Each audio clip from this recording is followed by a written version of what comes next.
Are you a first-time buyer? Do you know all the schemes you can avail of? Well, here's how you can apply. Buying your first home is one of the biggest things you can do in life, and I'm aware people make a lot of sacrifices to get to that point.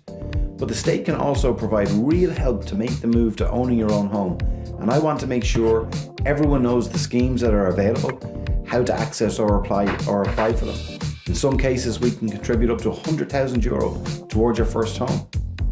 Help to Buy. This will help you with the deposit you need to buy or self-build a new home or apartment, up to a maximum of €30,000, and you can apply through the Revenue Online service. You can also avail of the First Home Scheme, and this will help you bridge the gap between your deposit and mortgage and the price of your new home. So if you've mortgage approval of $300,000, but the home is worth $350,000, the state will bridge the gap for an equity in your home, which you can buy back down the line should you wish to do so.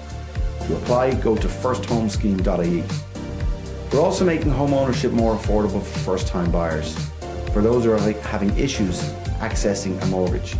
There's the local authority home loan. You can borrow up to 90% of the market value of the property. This is for people who haven't been able to secure a mortgage from regulated mortgage providers.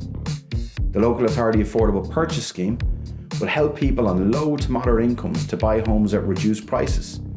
The local authority takes a percentage stake in the home, and that covers the reduction in price. And to apply, you go through your local authority and visit this website.